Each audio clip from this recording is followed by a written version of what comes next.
Is your existing supply chain and logistics consultancy provider failing to deliver? Our experienced, thought-leading team at Laguru could be your choice for an intelligent and friendly professional supply chain. If you have a challenge in supply chain, procurement, or logistics, or maybe just want to improve the value you get from them, visit laguru.co.uk. Complete end-to-end satisfaction guaranteed. Coming up in this episode. Logistics is a very dynamic environment. And that's exactly the reason why I think you should really think from a bigger picture perspective, how technology and automation can help you. But I don't see us being there right now. The Logistics Collective podcast is a series focused on the logistics industry, where there are many incredible stories to be told. We'll be speaking with those who've worked and are working within the industry today. What have been their experiences, good and bad, since joining, and would they recommend a career in the industry to others? Here's your host, Malcolm Pope. Hello and welcome to the latest podcast from the Logistics Collective. In this episode, we're going a bit robotic, we're going a bit AI. We're talking to an industry leader who started his career working, in the printing industry and printing sales, and then headed off to a further leadership in a USA-based, office and industrial furniture business called Ergotran, and then finally has ended up in a company that professes to have the largest use of autonomous robotics in the world. And that company is Brain Corp International. And I have with me Michel Spruijt, who is president of Brain Corp International. And I'd like to offer him a warm welcome and just ask him initially, how are you doing? I'm doing great. It's always nice to be in a podcast like this, Malcolm, and looking forward to the conversation. Thanks for the introduction. I'm looking forward to what it will bring us today. Well, let's wait and see. I think it'll be helpful for the listener. Tell us a little bit more about what you do, you personally, but also your business. Yeah, so Brain Corp started off as a company that was building brains for robots, where we made and built software brains to automate non-robotic products. In this case, it was cleaning machines. We started off with that, and after that, obviously, came a lot of other products that we are building. Something else we do is also on the sense side. And with sense, I mean vision and cameras and RFID in retail environments, but also in logistics and others. And if you look at what we do as a journey within Brain, as I started 5 years ago, when we only had cleaning robots at that time, where our OEMs that were first based in the US only, with the robots, also wanted to move to Europe. So Brain Corp approached me to go start work for them. And obviously AI, software, cleaning, all these robots is a thing that is very interesting for me, but also for a lot of other people. And I took the opportunity to start the business in Europe and building it over the last 5 years. My responsibility today is also including LATAM and APAC next to EMEA. And basically, with me and my team, we support our OEMs, bringing to market robots and AI in the best way possible. So we are the experts that can help them with customers. We talk to customers a lot in the field, so we also understand what the needs are for these customers. And I do that with a team in international with totally globally. We have over 240 people. We have over 37,000 robots running around with our software. So it's a very hefty day job to make sure that with the rest of the team that we make sure that all these robots stay live and are performing in a way that we create a better, safer and more productive environment. And I'm guessing, that's an incredible track record of development. 37,000 is, it's one hell of a number. Yeah. But I guess you're seeing an accelerated rate of growth? Yes. Although I also need to say that we're still on the very early stage of robot implementation. So we see it going up and we see more and more companies interested in robotics, but they start really, I'll not say slow, but really diligent. So they go with 1 and then 2 and then 5. So it's in that regard a slow process, but we see more and more that companies are willing to look into robotics and see what it can do for them. While if you take 5 years ago, it was more about, I will look at everything and then I will determine why it's not working for me. While today it's more about, I know what it can do for me. So I need to make sure that it drives the right thinking process and adoption in the company.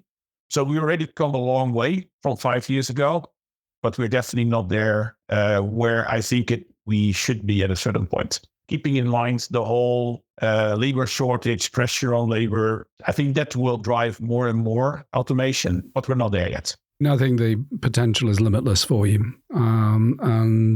That high potential is also, it's a key challenge. Scalability is an absolute challenge for any business. But I'd like to maybe take a couple of steps back, if I may.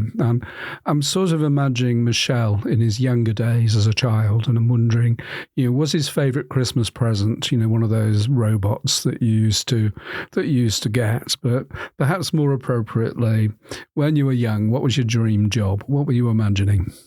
So that's a very interesting question, because I always dreamed about working in the printing industry. And it probably had to do with the fact that my father was working there. So I knew already very early in my school days that I wanted to do something in that industry. I went to school, and then I did a year of an internship. And then I realized that reality didn't really come close to what I learned at school. So I decided to go work in the printing industry to really experience it. And I never have been very busy with my long-term goal, but I always looked at what's my next goal. And one of the interesting things, and I said it yesterday to somebody else too, is that if I look back to my career that spans, almost 30 years right now. The first job I interviewed for was a job that I took from somebody else who left that role. And every role I had after that did not exist when I took it. So it was kind of designed or developed with me. And I think that's a very interesting, and if I think about it and I look back, I think that's a very interesting one, is that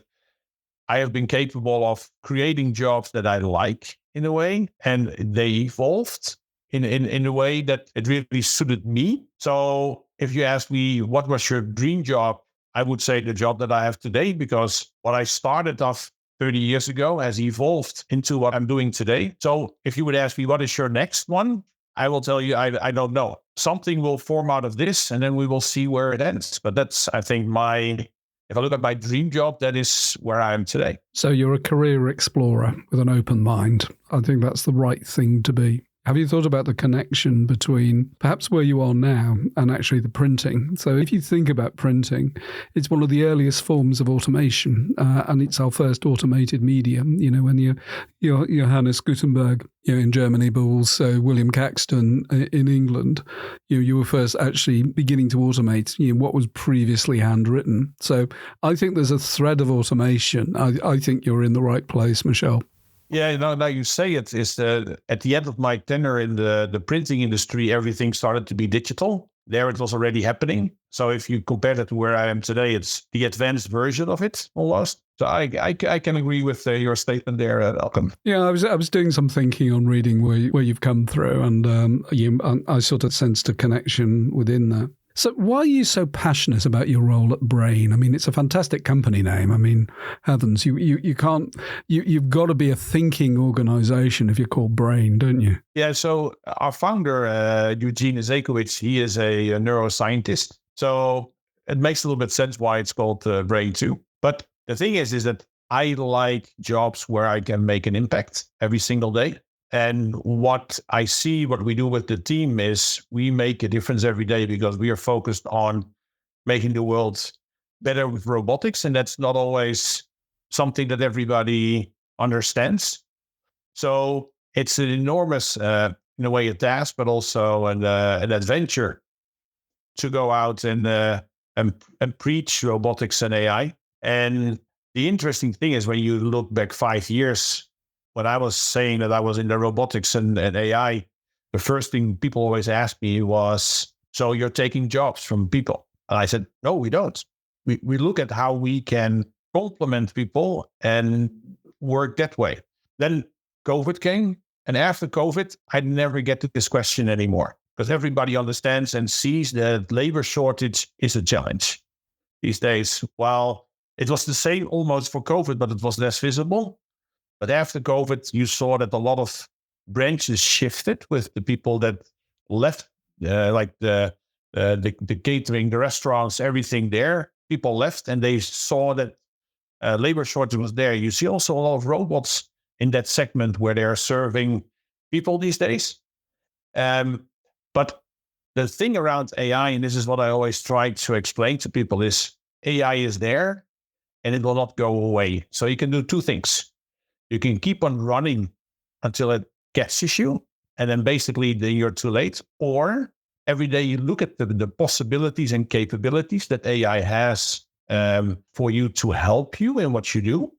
And you can come to the conclusion today that it's not for you today, but you need to keep on educating yourself over time to make sure that you step in at the right moment, because we all will be influenced and, joined by AI. And it's better to make the best out of it versus just to run away from it. I think that's a big thing that I see today, where people are embracing it more. I've been on a journey with AI, and my journey started about 17, 18 years ago when a Russian organization called Magenta Technology was trying to bring machine learning and I guess the early parts of AI in.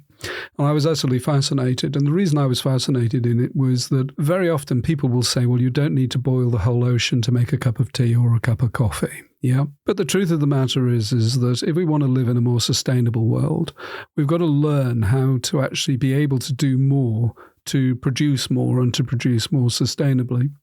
So I was having a conversation with one of the AI experts, really wonderful gentleman, University of Cambridge scholar and all of that, who has worked in AI in the UK for quite some time.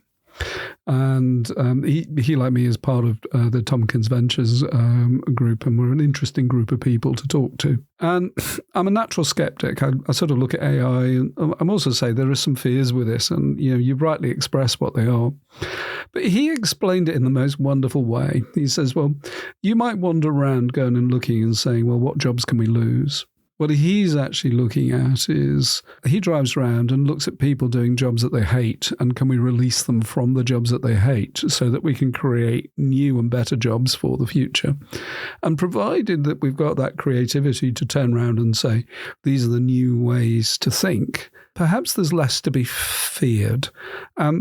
We can't remain in the past. We've got to think forward. And the problems that we've got to solve as a world need to have more brain power behind them, and no pun intended.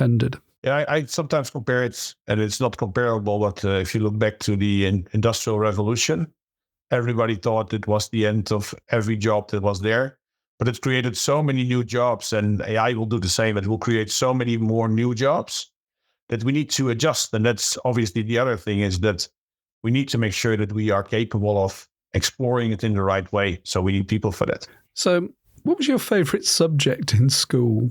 I think part of it was I liked mathematics, but I also liked, in a way, language. And I did at school, I made my exams also in German. So I speak, I always say I speak three in a little bit language. But I think mostly what I liked at school, and I don't know if it was a specific subject, but it was more about the whole atmosphere that was at school I really liked. So it was more the bonding with the rest of my students. It was not only being serious on being in classroom, but also have sometimes a little bit fun. But I always tell my kids, try to stay as long as possible in school as you can, because you can work your whole life, but the time at school is not coming back. So enjoy it as long as you can. And I hope they do. And sometimes I think that I should have gone longer to school, not because of learning more, but more from a social and living life perspective. But it ended up well, so I have no regrets. I think you have lifelong learning, and I mean that's part of what we're interested in at the moment. I mean, I'm 60 next year, and so what I'm now beginning to think about is legacy, and not a proud legacy in the sense of, oh, look at what I've done and how special I am. Quite the reverse. What I want to be able to do is to say, I want to avoid Groundhog Day. I want to avoid repeated learning. And so we're now working on new e-learning platforms in order to be able to try and gather the wisdom. Because interestingly, no matter what technology does, there's quite a lot of processes that remain common. And there's quite a lot of methodology in terms of how you make things happen, which remains quite common. And of course, the risks and how you deal with them and the problems that you face, they might have a slightly different flavor, but in general, they have the same root. And so that's something that's a passion for mine at the moment. And things like this help me with establishing a little bit of legacy of people and their careers and their experiences, because I actually look at the overall logistics and supply chain industry and all of the supporting businesses around that. We're very bad at telling our story. And when you come to think about it, this industry pretty much keeps the whole world alive in one form or another. And I was just sort of surprised that we paid it so little attention in terms of what actually happened. So that's the reason why is, how do we establish a legacy of learning? Because learning used to be was storytelling. And I think our brains are made to listen to stories. But moving away from me, what has been your best career experience so far? I think I already hinted on it before. My best career experience is that all the roles that I had, I have expanded in a way that it gave more impact to the role. And at a certain point, it evolved in a new role. And I always think, and I always try to tell people, is that don't think in boxes, think wider and see what you can do to elevate your role. And if you show that you can elevate your role, you will get more elevation and your impact will become bigger. So I always tell people is that you need to think about impact that you can have on your company, on your role, on your colleagues. Because if you can have impact, you create growth in every way and sense you want to talk about it. The day that I don't create impact anymore, I'm going to do something else. That's for sure. Because that is what keeps me going. That is for me the most important one that I have. And if you then look at the different roles that I had them from sales to customer success to leading a sales organization up to where I am today. It's not only about work, it's also about joy and having nice colleagues around and having fun with them, because that gives that extra spice to enjoyment. And I dare to say that most of the days I wake up smiling, looking forward to what the day will bring. And on the days that it's not, I make sure that I remember my thing that I want to achieve, and that is impact. And if you have impact, then you can handle the world. There's some really good advice contained within there, which I thoroughly support. If you're not happy with what you're doing and you've not got enough good to hold you over, then have a long, hard think about what you need to be doing and maybe change. Yeah. So if we've talked about the best career experience, what's your worst one? What's the yang to your yin, as it were? In a way, it's a very difficult one because I don't have a very bad experience. My worst experience probably was a long time ago, where I thought I had a promotion and it turned out I didn't. And it was because of internal politics. And nobody was willing to tell me why. I think that was probably the most devastating one that I had. And not because of the reason why. The fact that nobody told me why made me also very upset, because it meant that I could not do anything about it. Because if somebody tells you you're not good at this, you should do that, or you should do that, then you can really learn and drive towards expectation. If they don't tell you why, it will always be a guess, and you can never do it right. So from that perspective, and then there is the U-turn again to the impact. I could not bring the right impact because they were not able to tell me why I would not be able to do that. And that is, even after almost 20 years, that's still, I will not say it's haunting me, but that was probably the most disappointing one in my life. They stay with you, and it's really interesting because, I'm guessing, if you sound like both an intelligent and an emotionally intelligent leader, And I guess very often it is our positive and negative experiences that we have earlier on our career that do actually shape and influence us. And sometimes some of the good stuff is great because it pushes us forward and says, yes, I want more of that. But actually some of the bad experiences, what you want to do is that you're absolutely sure what you don't want to be. Yeah. And that for me is, these are sort of the vital learnings that you have through your career. Sometimes it's painful, but then you look at the deeper meaning and the deeper learning behind it and move forward from it. Oh, and the good thing about it is I stayed with this company for many more years, so it was not a showstopper, but it was just a disappointment at that moment in time. What you learned from, as you said, for sure, you absolutely do. So, when did you first become interested, perhaps, in logistics and supply chain? So in my previous company, I was dealing a lot with logistics and supply chain from a storage perspective.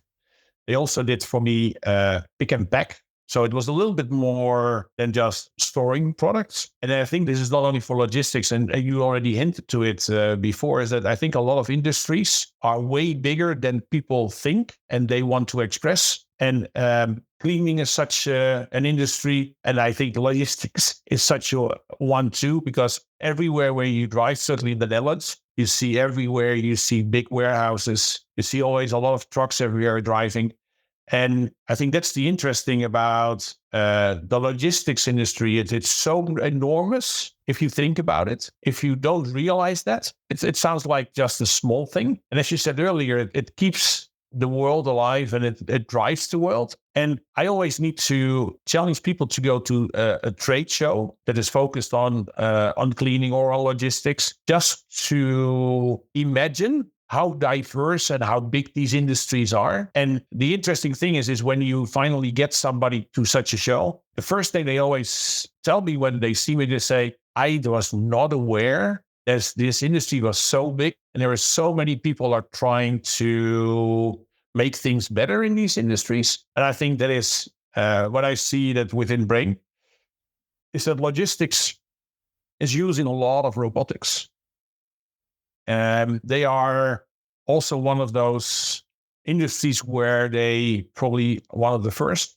So it's next to the fact that it's a very big industry, it's also a very innovative industry. So from that perspective, I think the last 3 years, we have a little bit intensified also on logistics. And we also see that the conversation in logistics is also different, where it's a lot of cost always in logistics, it's also about innovation and making sure that the right things are done.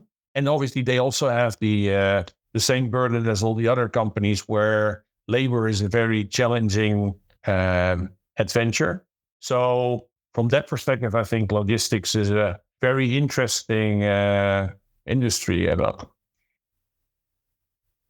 I certainly support your view in terms of automation, whether it be through systemization or indeed material handling, really within there. I mean, for myself, I was a small part of a project that delivered a massive new automated NDC for Heinz, which was really fully automated on an end-to-end basis and a really big capital project. 77,000 pallet capacity, 35,000 square meter, high bay, and all of that. That is 24 years ago. I had another role in terms of Ideal Standard. They had a high bay shed at one of their production centers from the 1980s. And that was originally automated in the 1980s with conveyor systems and elevators and all of that. But, that got to a stage where the business profile changed. And so therefore the automation didn't work, really quite as well. And so we have a moving element within there, which is why I'm always interested in the field of robotics and in terms of how this works, because I think arguably it can't do everything, but it can actually do a lot better than some of the more traditional manual handling or automated handling solutions that are out there. And the cost of entry is lower as well, generally, from my experience. Yeah, and the other thing is because they are already so into automation, you get a different conversation. And that is a nice balance between the people that have never really put anything in automation towards the people that have basically started with automation. I still think it's going slow, But the conversations are not about why would we need it. It's more about how can we implement and how can we make the best out of those solutions. I always say our solution is only 80% of the solution. You still need the next 20% in your company with the people and how it's implemented. I think the interesting thing about when you talk to people about robotics, they immediately think it's a one-to-one replacement. And in general, it never is. No, I think it is. You've got to look at process design. And so, first of all, you would start with, what are you doing today? And I think very often, out of, if you like, the operating environment, you've got to then begin to rethink that process and to have a look in terms of how can you make best utilization of the automation or robotic potential that you have within that context. And so, really, there is a necessary design and thinking process that needs to be put in before, perhaps before you rush in where angels fear to tread. Who's inspired you most in your career and why? So I always try to find leaders and people I worked with where I could learn from. And I had a couple in my career. I had in my previous company, in my first company, I had one or two. In my second company, I had, I think, one or two. Here, I also had one or two. But they all were people with a vision and people that had also the attention for me. Because I think that is, vision is one, but having the attention and sharing that vision and making sure that you understand the vision is another thing. And I always... At a certain point, you think, certainly when you're very young, is that when you have such a leader that you admire and he leaves, you think that's the end of the world. And then you realize that there are many people out there that will teach you something that the other leader didn't. So you also progress to become your own leader. And I think that's the very interesting thing about leadership is that it's not about one person. It's about the breadth of people you know and how much you can learn from them. And if you can then become one of those leaders that is also part of this ecosystem, I think we can learn to a lot of people how we can get the most out of the things that we do and have the most impact in life. Thank you for that. What's fundamentally changed about your work from when you started work until now? What are the key differences you see? Automation is, I think, one of the biggest ones when I look back at 30 years ago versus now. I think in general, when you look at the way I did my work back then and where I am now, is that the efficiency that I'm getting out of a day work today versus 30 years ago is changed enormously.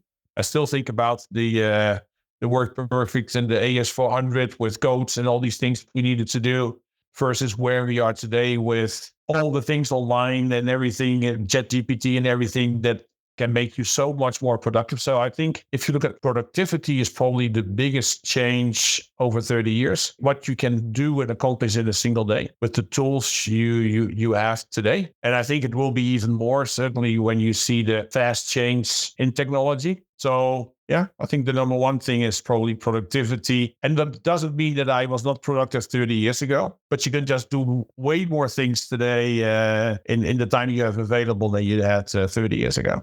Yeah, without a doubt. The capability was, heaven's sake, I remember my first job working for a logistics service provider, and surprise to me was that I was given a half share of a secretary.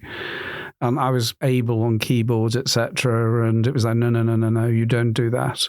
You get given a recording device and she types everything out for you. I was thinking, well, what? There is always a place for a good executive assistant, for sure. It is interesting to see the changes and what we're capable of doing, even in terms of just organizing travel is fascinating now in comparison in terms of the way that it used to be. Oh, yeah.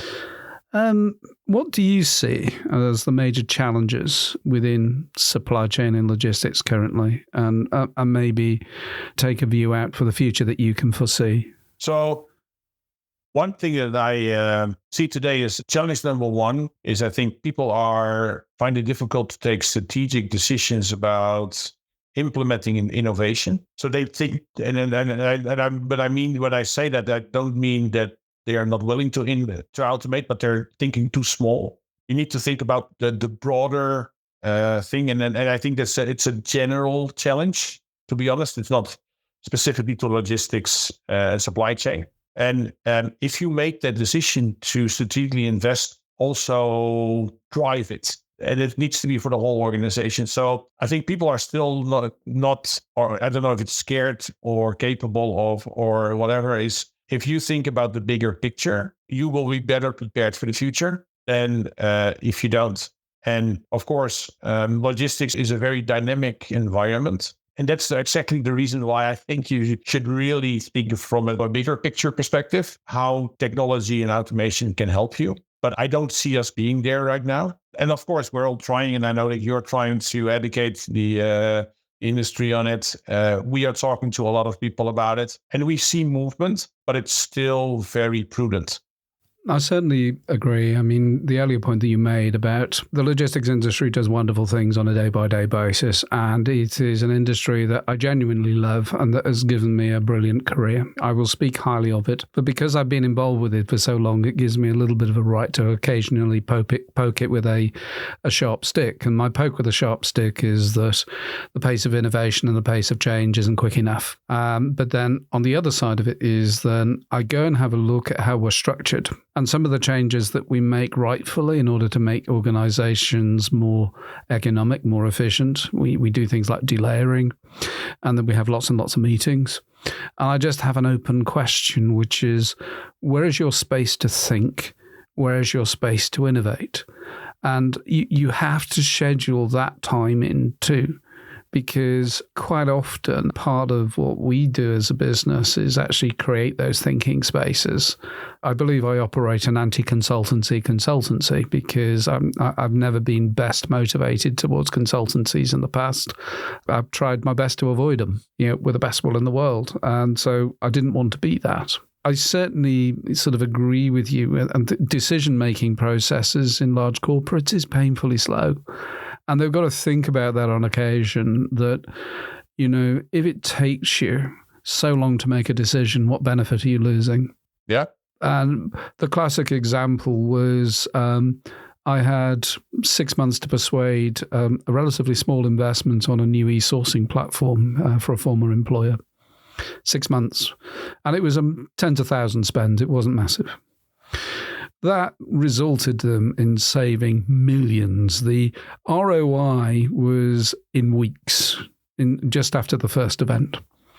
And you struggle on occasions in terms of organizations need to enable to be listening and to thinking organizations. Yeah, and I could not agree more. Yeah, that's my slight grumpiness from the past being demonstrated. But look, overall, it's been delightful. But thinking really about yourself and Brain, what differentiates Brain from your competition in terms of who else is out there? Could you give a listener a sort of sense of why Brain? Yeah, so we have decided when we started with Brain to be a software company, very much related to robotics. And what we decided to do is, so we wanted to bound. We believe that we have a very good platform to use in robotics, but we also know that there are people out there that make great products. And we wanted to bundle with the greatest in the industry. So instead of building our own robot with our software, we decided to partner with players that already proven themselves in the market. So we decided to go full software instead of being fully integrated. And I think that's one thing. And so we work with the best. We believe that we have a very good solution too. And that is what you get then is you get, in our case, a cleaning machine that is also a robot. While out there in the market, there are a lot of robots that are also cleaning machines. And I think that's one of the big differences there. And that as we have so many robots and data out there, every update we make to one machine is brought to all machines. So with all the use and edge cases that we see on a daily basis, that is driven by all these robots, we make our fleet every day better and better. And I think that's what you already said earlier too, is that I think putting a robot into the market is one, but scaling and making sure that everything runs every single day in a manner that it helps people, it's a very difficult job. And that's why I believe that Brain is the right partner. And the thing that we do is we also do a lot of conversational we have with customers about, okay, so what does robotics mean? And how can we help you with your challenges every single day? So we're not taking their problem and then go back. No, we say, okay, so what is your problem and how can we make sure that we find a solution for your problem, but do not take your solution because that might not be the right solution. And with the over 240 people that are doing this every single day, I think we have a very solid, sustainable, but also the biggest fleet in autonomous robots in public spaces. So I think that is a big thing. And certainly we work with manufacturers from Europe, from the US, that all are using our software. And that's for a reason. Thank you so much, Michel.